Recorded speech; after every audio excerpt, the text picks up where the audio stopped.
pregador nunca prega o que quer, né? Eu em casa orando, pedindo para o Senhor uma palavra, e o Senhor colocou essa mensagem no meu coração, e eu resistindo ali contra a mensagem. Passei a noite, minha mãe acordou de manhã cedo, falou assim: eu perdi o sono à noite, fiquei orando na sala, lendo a Bíblia, e Deus me deu uma palavra, o Senhor falou assim, assim, assim comigo. Eu falei: meu Deus, é o que eu vou pregar. Então, entendi do Senhor uma confirmação por essa mensagem. Creio que o Senhor vai falar conosco. Amém. Amém? Gustavo, consegue fazer um fundinho no teclado? Ou um outro tecladista, por favor? Amém? Todos acharam? Portanto, se há algum conforto em Cristo, se há alguma consolação de amor, se há alguma comunhão no Espírito, se alguns entranháveis afetos e compaixões, completai o meu gozo para que sintais o mesmo, tendo o mesmo amor, o mesmo ânimo, sentindo uma mesma coisa. Nada façais por contenda ou por vanglória, mas por humildade. Cada um considere os outros superiores a si mesmo. Não atente cada um para o que é propriamente seu, mas cada qual também para o que é dos outros, de sorte que haja em vós o mesmo sentimento que houve também em Cristo Jesus, que sendo em forma de Deus, não teve por usurpação ser igual a Deus, mas aniquilou-se a si mesmo, tomando a forma de servo, fazendo-se semelhante aos homens, e achado na forma de homem, humilhou-se a si mesmo, sendo obediente até a morte e morte de cruz, pelo que também Deus o exaltou soberanamente e lhe deu um nome que é sobre todo nome, para que ao nome de Jesus se dobre todo o joelho dos que estão nos céus, na terra e debaixo da terra, e toda a língua confesse que Jesus Cristo é o Senhor, para a glória de Deus Pai. Quero frisar aqui o versículo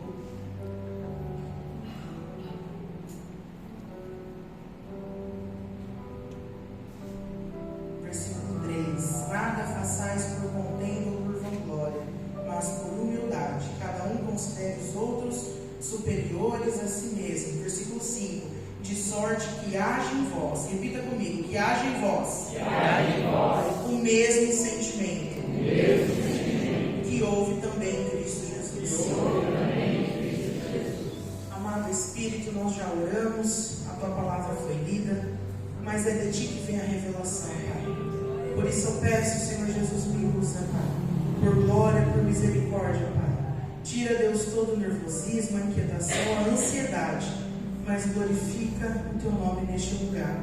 É o que eu te peço, que eu já te agradeço, no nome de Jesus. De sorte que haja em vós o mesmo sentimento que houve em Cristo Jesus. Paulo, autor desta carta, escreveu aos Filipenses, a esta igreja que ele instaurou, ele inaugurou em sua segunda viagem missionária. E enquanto ele estava preso ali em Roma, ele escreveu esta carta a esta igreja, a igreja dos Filipenses. E nós sabemos que Paulo, ele tem uma forma de exortar as igrejas. Paulo, ele é bem enfático, ele é bem rígido, exortando as igrejas. Mas quando ele escreve esta carta, ela parece que é mais leve, ela tem esse teor mais alegre ao exortar esta igreja, ao escrever esta mensagem. Mas aqui ele começa o texto dizendo que haja em vós o mesmo sentimento que houve em Cristo Jesus. Então, se eu parar para pensar, qual foi o sentimento que houve em Cristo Jesus? Se eu preciso ter este mesmo sentimento, se eu preciso adquirir essa identidade, se eu preciso me adequar a esta forma, a forma de Cristo, que sentimento então Cristo teve? E se eu começo a olhar para a história, se eu começo a olhar para os evangelhos, se eu começo a olhar para a vida de Jesus e ver o que Jesus fez, operou e realizou, e o que Jesus representou para a sua geração, em comparação com quem eu sou, não existe um abismo? que haja em você, que haja em nós o mesmo sentimento que houve em Cristo Jesus. Aí eu vou olhar para Jesus, aí eu vou olhar para a realidade de Cristo, que Ele renunciou-se a si mesmo, deixou um céu de glória, que Ele caminhou, que Ele operou milagres, que Ele orientava a dar a outra face, que Ele orientava a gente a se humilhar, que Ele orientava a se render. E eu olho para a minha realidade, muito me falta para parecer com Cristo. Há um abismo que nos separa da realidade que Cristo nos representa. E às vezes a gente fica mais perto, sabe de quem? Daquele leproso que estava no tanque há 38 anos, que tinha um problema, tinha uma doença, tinha uma dificuldade, e nada que ele podia fazer para ele mesmo conseguiria resolver o seu problema. Ele não conseguia se curar, ele não conseguia mudar, ele não conseguia ser outra pessoa. E às vezes uma pregação como essa que eu estou dizendo, precisamos ter esse mesmo sentimento que houve em Cristo Jesus. Ao olhar para Jesus, a gente vê que a nossa realidade é totalmente diferente. Nós nos deparamos com esse tanque nas nossas vidas. Em vez de eu me parecer mais com Cristo, eu estou me parecendo com esse paralítico. Porque quando Jesus apareceu a ele, Jesus foi perguntar: você quer ser curado? A resposta que ele deu foi a seguinte: toda vez que eu vou, alguém vai antes de mim. Sabe o que ele estava dizendo? Não tenho ninguém para me ajudar. Em mim não há condições de mudança. Eu faço promessas e promessas que eu mesmo quebro na semana seguinte. Eu faço juramentos com Deus que eu mesmo caio nesses juramentos. Eu digo que não vou mais pecar, eu digo que não vou mais errar, mas o pecado está todos os dias diante de mim. Nós somos como esse paralítico. Em nós não há força de mudança. E talvez você se depare com essa realidade. A gente vê na igreja, a gente deseja mudar, a gente deseja ser diferente, mas a nossa realidade é de tanque, é de enfermidade. Mas eu quero te animar essa noite e dizer que não está em você a capacidade de mudança, mas está em Jesus. E para isso é necessário a gente dizer: Senhor, eu não consigo, mas o Senhor pode todas as coisas. Estenda, Senhor, as suas mãos, e quando nós estendemos, o Senhor é quem nos levanta, o Senhor é quem nos cura, o Senhor é quem nos restaura, o Senhor é quem nos faz ser outras pessoas. É o Senhor que faz a mudança que a gente tanto necessita. Então, quando a gente pensa que haja em nós o mesmo sentimento que houve em Cristo Jesus, é difícil. E é por isso que Paulo ele vai exortar esta igreja. Ele começa dizendo: portanto, se algum conforto em Cristo, se alguma consolação de amor, se alguma comunhão no Espírito, se algum entranháveis afetos e compaixões, completem a minha alegria, para que sintais o mesmo, tendo o mesmo amor, o mesmo ânimo, sentindo a mesma coisa.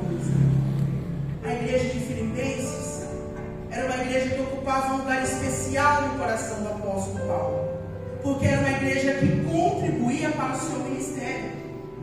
Se você que estuda a palavra, você vai ver isso. Era uma igreja que colaborava para a igreja pobre que estava em Jerusalém.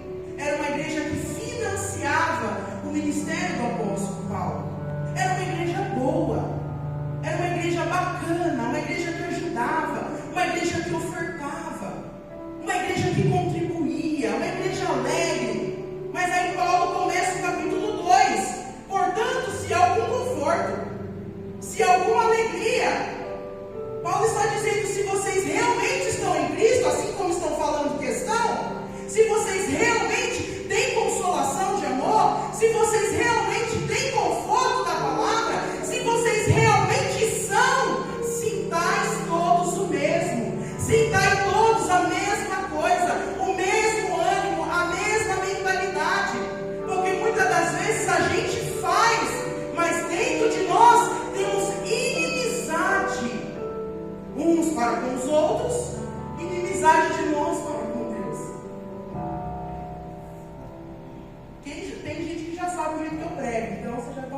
sabe, né? Então, para quem não me conhece, prazer, essa sou eu. Eu não me responsabilizo pelo que eu falo. Você que se responsabiliza do jeito que você vai ouvir. Mas eu estou aqui para transmitir aquilo que o Senhor tem para nós como igreja. Para que todos sintais a mesma coisa. Para que todos tenham a mesma mentalidade. Para que todos tenham o mesmo ânimo. A gente nem se combina com a nossa opção política. Sim ou não? Ninguém tem a mesma opinião sobre o mesmo assunto. Ninguém pensa igual. Eu tenho uma opinião de uma forma, você tem a outra. Mas o que nós temos em comum é isso que tem que nos unir. O que nós temos em comum? Cristo. E isso é o suficiente para nos manter unidos. Então, se nós estamos em Cristo, é natural que nós vivamos em comunhão. Se nós estamos em Cristo, é natural que nós tenhamos unidade uns com os outros. É natural que eu valorize o próximo acima de mim, que eu coloque o outro superior a mim. O que é eu valorizar? É eu dar valor a ele, é eu me importar com ele. E a verdade é que a gente não valoriza as pessoas. Essa igreja, como eu falei, era uma igreja que contribuía, uma igreja que abençoava. Então, como que Paulo está falando que eles não sentem mesmo? Se era uma igreja que ofertava para o ministério dele, se era uma igreja que contribuía para a igreja pobre em Jerusalém, porque Paulo está falando isso para eles, que sintais o mesmo. Porque é possível eu fazer sem ser sincero. É possível eu ajudar alguém sem ser de coração. É possível eu estender a mão sem essa ser verdadeiramente a minha intenção. A Bíblia fala que o Senhor, Ele sonda os nossos corações e até a intenção da nossa alma. Ele sabe quando a gente faz porque quer e quando a gente faz forçado. E a verdade é que é muito mais fácil eu fazer por obrigação do que eu fazer por amor. Mas não é o tamanho da obra que eu faço, mas é a essência do que eu faço. O problema é que a gente se preocupa com as grandes coisas, mas não com as que são essenciais. Eu me preocupo em fazer coisas, obras que serão vistas, que serão aplaudidas, mas não as que são necessárias com o que eu faço. Que é um exemplo prático. É muito mais fácil eu ser simpático, ser educado, ser bondosa dentro da igreja, mas dentro do meu lar, o meu cônjuge sabe qual é a minha realidade. É muito fácil eu ser simpático com as criancinhas da igreja, mas chego em casa eu odeio meu irmão mais novo, minha irmã mais nova, meu irmão mais velho. É fácil eu valorizar as irmãs da igreja, mas chega lá em casa o jovem não valoriza a própria mãe. Agora é a hora dos pais cutucar os filhos mais perto. É a hora. Sabe por quê? A gente não valoriza, eu não dou valor às pessoas. Às vezes aqui na igreja eu sou uma pessoa legal, mas eu não valorizo a minha mãe em casa. Que limpa, que passa, que cozinha, que faz tudo. Eu valorizo aqui, mas lá em casa eu não dou atenção a isso. Irmãos, hoje em dia as mulheres elas também ocuparam o lugar no mercado de trabalho. Hoje em dia as mães trabalham. Assim como os pais, os homens sempre trabalharam, mas as mulheres elas trabalham fora e trabalham em casa. Tem marido que ajuda, mas a maioria das vezes é a mãe que sabe fazer. Eu falo que lá em casa minha mãe deixa fazer as coisas, mas tem uma coisa que ela não deixa fazer, é lavar roupa. Porque ela é metódica, ela tem o jeito dela de lavar. A sopa preta tem que lavar separada das outras. Usa detergente amarelo para não dar pelinho na roupa. A sopa branca você lava separado, você coloca um pouquinho de verde. As roupas coloridas você já lava diferente. Tem toda uma metodologia. E a gente não valoriza. Às vezes você, esposa, não valoriza os sacrifícios que o seu cônjuge faz por você. Agora é hora do marido cutucar a mulher. Trabalha, passa o dia todo fora, estresse. Aí chega em casa só pensando, eu quero tirar o sapato, arrancar a camisa, sentar na frente do ventilador, ligar a televisão e não pensar em nada. Aí chega a mulher: então, você sabe que acabou o gás, né? Tem que comprar gás. Ó, você sabe porque, ó, as crianças amanhã tem que ir para a escola, eu preciso comprar isso. Você não acredita o que aconteceu no meu serviço. É necessário eu dar valor às coisas. Quando eu valorizo quem limpa a igreja, eu não contribuo para que ela fique bagunçada. Se eu valorizo quem entrega, quem canta, quem se doa, eu contribuo para a obra. O importante é que a gente não valorize as coisas. A gente está tão acostumado a viver no automático que as pequenas coisas elas não são mais reconhecidas. É muito mais fácil eu reconhecer o que é visto, é muito mais fácil eu reconhecer o que é grande, mas eu não reconheço as pequenas coisas. E é necessário eu valorizar.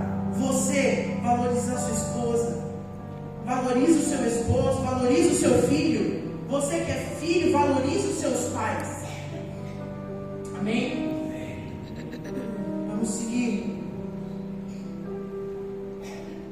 Se verdadeiramente eu tenho consolação, se verdadeiramente eu estou em Cristo, eu preciso amar uns aos outros e o valorizar acima de mim, eu colocar ele superior a mim. Aleluia, Jesus.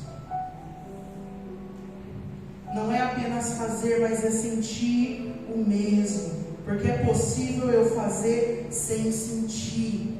Deus não procura os grandes atos, mas Ele procura corações sinceros. Aleluia, Jesus. Às vezes a gente vem para o culto no automático. Eu venho porque hoje eu vou pregar. Eu venho porque hoje eu vou ser escalado para cantar. Eu venho porque eu tenho uma obrigação dentro da igreja. Chegou a hora da gente ver aquele versículo que fala que eu me senti alegre quando me convidaram para vir à casa do Senhor. E às vezes para vir para a casa do Senhor a gente vem entristecido, vem cansado. Nós precisamos valorizar as coisas, valorizar as pessoas. Tende em vós o mesmo sentimento que houve também em Cristo Jesus. Mas aquela igreja ajudava, aquela igreja contribuía. Então qual era o problema dessa igreja?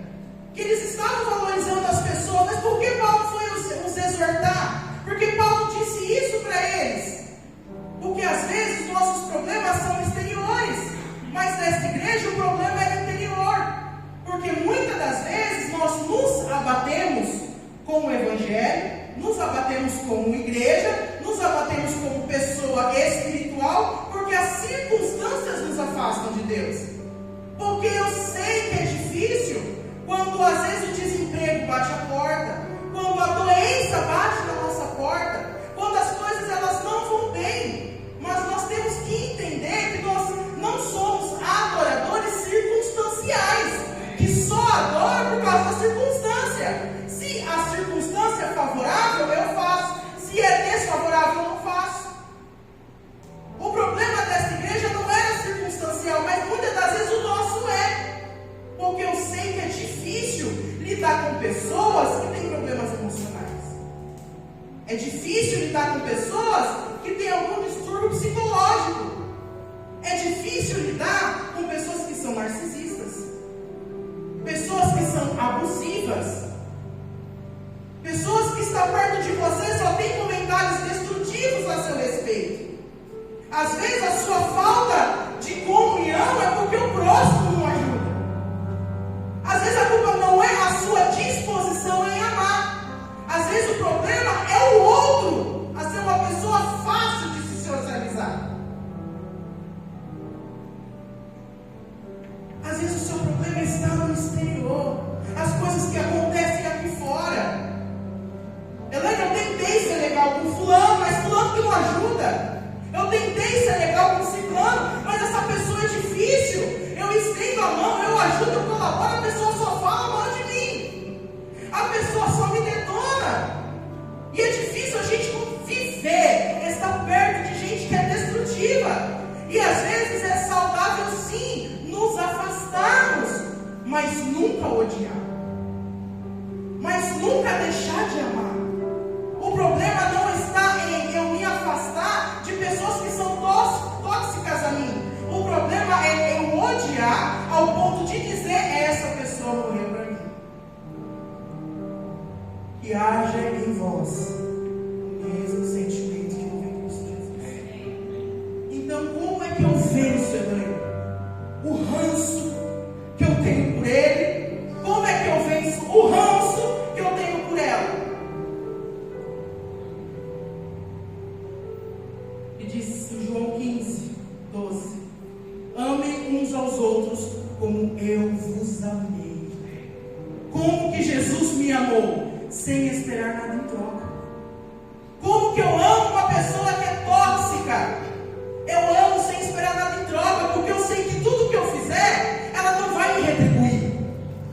O amor que eu dou, ela não vai me retribuir. O carinho que eu dou, ela não vai me retribuir. A gentileza que eu dou, ela não vai me retribuir. Mas eu vou amar mesmo assim. Mas eu vou fazer mesmo assim. Porque eu tenho que amar assim como Cristo me amou. Que jeito que Ele me amou? A Bíblia fala: sendo vocês ainda pecadores, Ele te amou. Sendo nós ainda pecadores, Ele nos escolheu, Ele nos predestinou.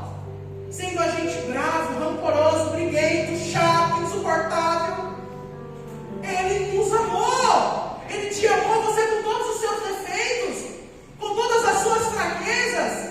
Porque o amor de Jesus, Ele não mede o seu amor de acordo com o que eu posso oferecer para Ele. O que eu posso oferecer para um Deus Todo-Poderoso? Eu ofereço a minha vida, mas mesmo assim ela muitas das vezes tão destruída, tão incompleta, tão defeituosa. Mas é isso que eu tenho para oferecer para Jesus. Mas mesmo assim Ele me amou, porque Ele sabia que eu não tinha nada de importante, de bom, de precioso para dar para Ele. Mas Ele sabia o que Ele representava em mim. Que tem em vós o mesmo sentimento que houve em Cristo Jesus. Como que eu amo, como que eu lido com situações difíceis ao meu redor, situações complicadas. Talvez o seu problema não seja em convívio social, talvez os seus problemas sejam no seu trabalho, na sua vida financeira. Como que eu lido com essas situações? Coloque o amor de Deus na sua frente. Lide com seus projetos com a mentalidade de Cristo. Lide com suas crises com o amor do Senhor Jesus. Enxergue, olhe sempre para o alvo. Pois eu olho para os montes, de onde me virá o socorro. Meu socorro vem do Senhor. O seu socorro, ele vem do Senhor. E às vezes nós ficamos procurando soluções exteriores, mas a resposta ela está em Cristo Jesus. Eu estava lendo um texto lá em 2 Reis, quando a Síria ela sitia toda Samaria, capital, uma das cidades de Deus. Sitia toda aquela cidade. Não tinha como produzir, não tinha como comer, não tinha como se alimentar, não tinha como cuidar do gado, não tinha como cuidar da horta. Faltou tudo, ao ponto deles comerem fezes de pombos, porque não tinha de onde tirar, não tinha dinheiro, não tinha solução, não tinha o que fazer. Aí se levanta o profeta e diz: nessa mesma hora do dia seguinte, haverá abastança na cidade. E ninguém acreditou, porque as circunstâncias diziam que não. Então a minha resposta, o meu socorro só vai vir quando eu parar de olhar para o que é circunstancial e eu começar a olhar para o que Deus me falou, para o que Deus me representa. Vai dizer que os leprosos eles saíram dessa cidade. Se eu ficar aqui eu vou morrer, se eu for para lá eu vou morrer, então eu vou lá. Quando ele chegou lá, Deus mandou um barulho que expulsou todo o exército inimigo. E aqueles leprosos eles conseguiram pegar tudo aquilo que sobrou naquela cidade de alimentos e de dinheiro. E o Senhor cumpriu a promessa dele. Às vezes o socorro vai vir de onde você menos imagina, do lugar que você menos espera. Mas eu não posso viver baseado nas minhas circunstâncias. Mas o problema daquela igreja era interno. Eles não conseguiam amar uns aos outros, porque quem não está bem consigo mesmo não consegue estar bem com ninguém. Quem está magoado, pessoas magoadas magoam, pessoas feridas ferem. Pessoas que estão destruídas, destroem. Por isso que a Bíblia fala, em Tiago 2,8, amem o próximo como a si mesmo. Eu não consigo amar as pessoas se eu não consigo me amar primeiro. Eu não consigo ser bom para as pessoas se dentro de mim não tem nada de bom. Pessoas feridas ferem. É por isso que muitos relacionamentos eles não vão para frente. Porque às vezes no relacionamento anterior a pessoa foi tão frustrada, houve uma quebra de confiança, houve traição, houve feridas, houveram mágoas, aí a pessoa ficou tão destruída, carregou-se tantas malas emocionais, que aí quando encontra talvez uma próxima pessoa não consegue se relacionar, porque está carregando malas passadas. E pessoas que não se curaram, pessoas que não se transformaram, só vai ferir. Só vai aumentar o índice de feridos. Ao observar a vida do apóstolo Paulo, ao observar a vida de Pedro, vai dizer que Pedro era da tribo dos Zelotes. Eles gostavam de conquistar as coisas no braço. Por isso que era costume daquela tribo andar com uma espada do lado. Eles eram agressivos, eles eram violentos, mas Pedro conheceu Jesus. Pedro foi chamado para ser um dos discípulos.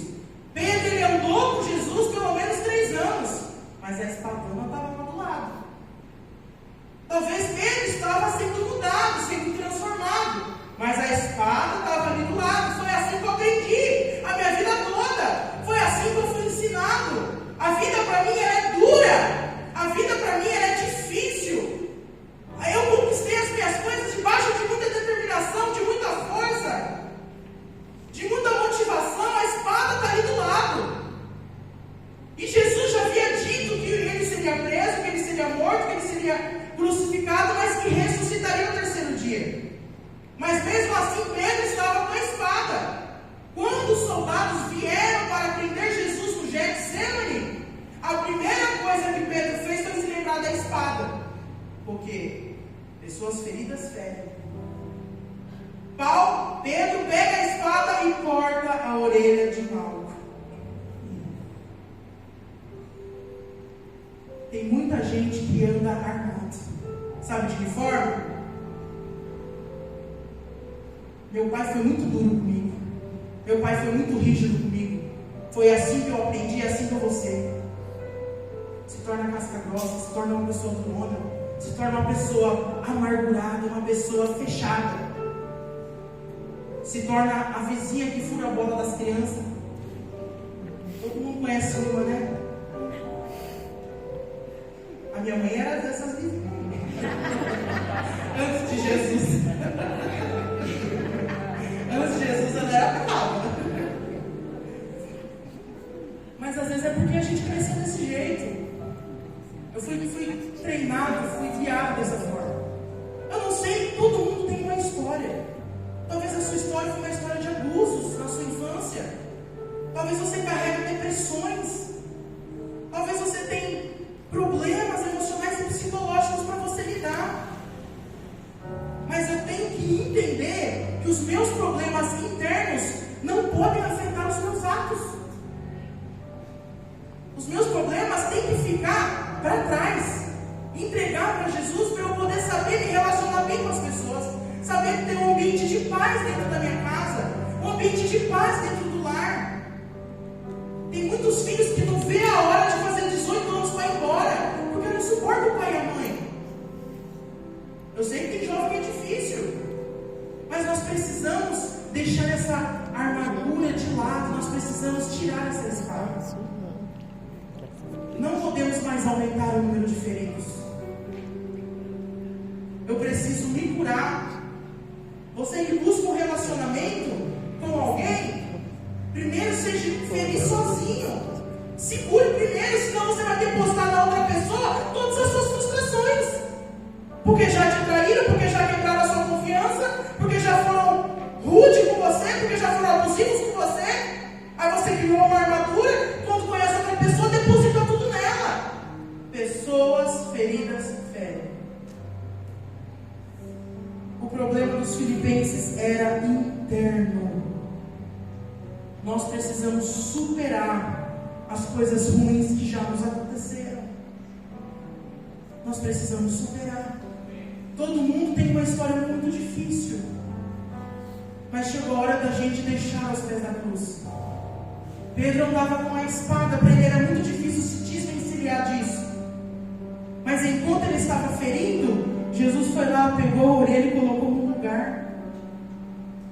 Para Pedro, perder Jesus era muito difícil, mas para Jesus todo aquele sacrifício representaria e refletiria hoje em nós. Então olha quantas coisas boas Deus pode fazer nas nossas situações mais difíceis, nas nossas desilusões, nos nossos desesperos, no nosso caos. O Senhor ainda pode trabalhar. Não permita que estas situações mudem quem você é. Judas caminhou com Jesus, e quando Judas foi para trair Jesus com um beijo no rosto, Jesus respondeu: o que queres, meu amigo? Então Jesus era falso? Não, mas aquilo que Judas fazia não mudava quem Jesus era. Você não pode permitir que as manchas do teu passado alterem a sua essência. As coisas ruins que te aconteceram alterem quem você é. Eu preciso aceitar até as coisas ruins do meu passado. Preciso aceitar a minha aparência. Preciso aceitar. Não estou falando, gente, porque o amor, a Bíblia fala que nós precisamos amar as pessoas assim como nós nos amamos. Quem se ama, cuida da saúde, cuida da aparência. Não estou dizendo que você aceitar você do jeito que você é e não fazer nada para mudar, para melhorar. Mas o que não pode é deixar que isso impeça você de ter um bom relacionamento com os outros e um bom relacionamento com si mesmo. Paulo vai dizer: completem a minha alegria, para que todos sintam o mesmo. Ele não está dizendo: façam-me feliz. Ele está dizendo: complete a minha alegria, porque não está no outro a responsabilidade de me fazer feliz. E tem muitas pessoas que vivem assim, deposita na outra pessoa, seja cônjuge, seja amigo, a responsabilidade de te fazer feliz. Mas não está em ninguém essa responsabilidade, a não ser você mesmo e Deus te fazer feliz. E quando eu dependo muito emocionalmente das pessoas, eu me frustro, porque as pessoas, elas são falhas. A Bíblia fala: maldito o homem que confia no homem. As pessoas, elas falham. E quando eu fico dependendo muito do que ela pode fazer, eu só vou me decepcionar. Então por isso que Paulo não está dizendo: façam-me feliz. Ele está dizendo: aumente a minha alegria. Então é possível eu aumentar a alegria das pessoas com quem eu convivo. É possível deixar o outro mais feliz. Se eu sei que existe algo que ele não gosta, eu não vou fazer.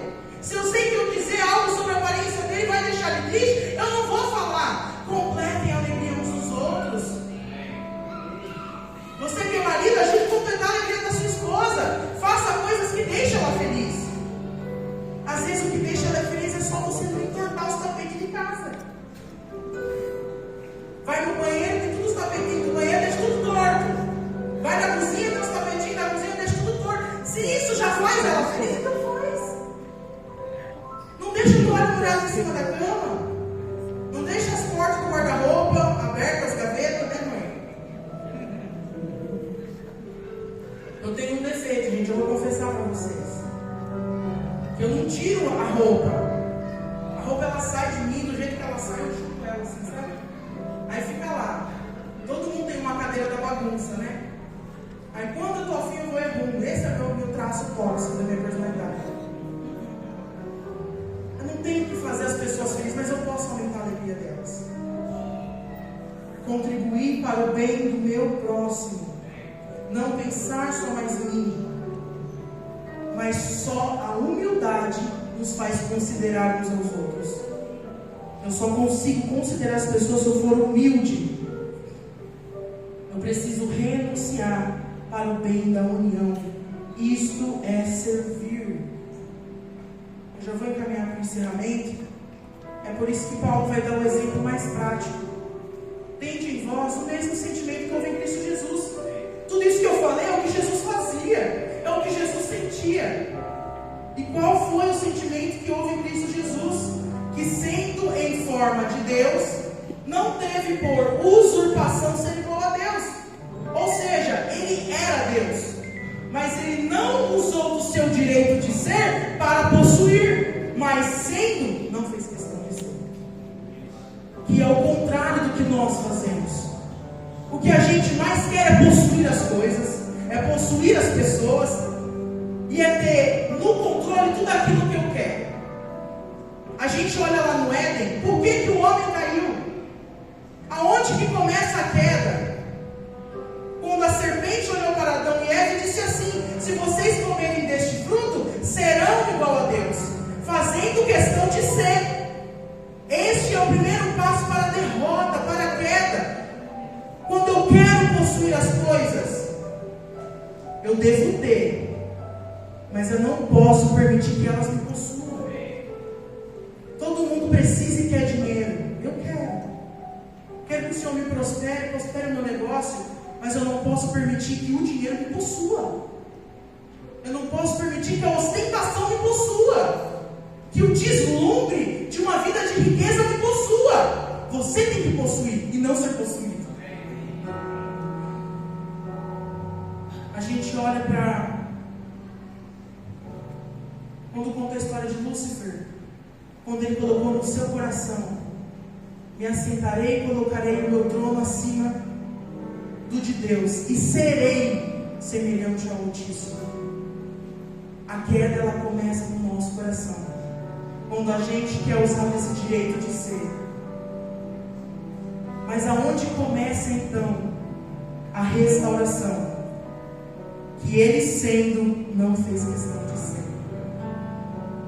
Hoje é noite de nós abrirmos mão desse direito de ser, desse direito de possuir, mas aniquilou-se a si mesmo, tomando a forma de servo, fazendo-se semelhante aos homens, e achado na forma de homem, humilhou-se a si mesmo, sendo obediente até a morte de cruz. Você consegue entender e enxergar o caminho de queda que Jesus fez? Ele sendo, não fez questão de ser.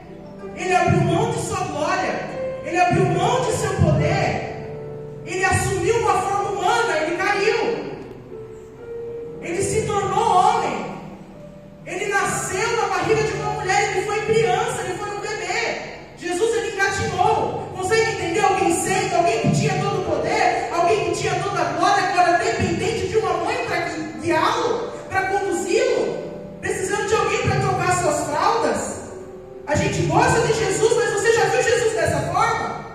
Que sendo, não fez questão de ser, assumiu forma humana, se não bastasse, assumiu a forma de servo. Olha o caminho inverso que Jesus faz. Tende em vós este mesmo sentimento de fazer o caminho inverso. Eu tento, não vou fazer questão de ser. A pessoa está falando mal de mim, deixa ela que fale.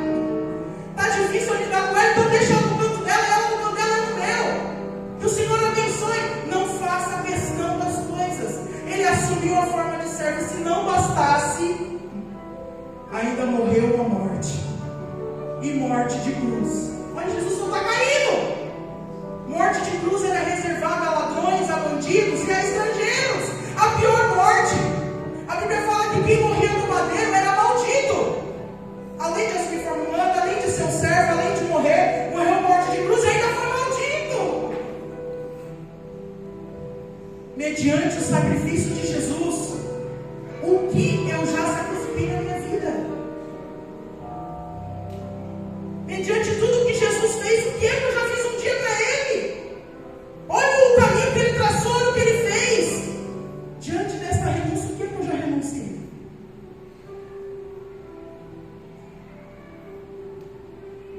Depois de tudo isso, pelo que também Deus o exaltou sobremaneira.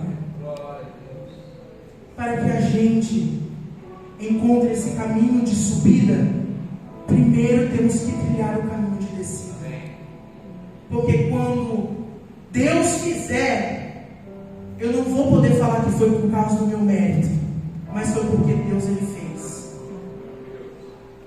Deus o exaltou soberanamente. Não foi só uma exaltação, foi soberanamente. Ele deu um nome que é acima de todo nome, para que ao nome de Jesus se dobre todo o joelho dos que estão na terra, nos céus, na terra e debaixo da terra, e toda a língua confesse que Jesus Cristo é o Senhor, para a glória de Deus.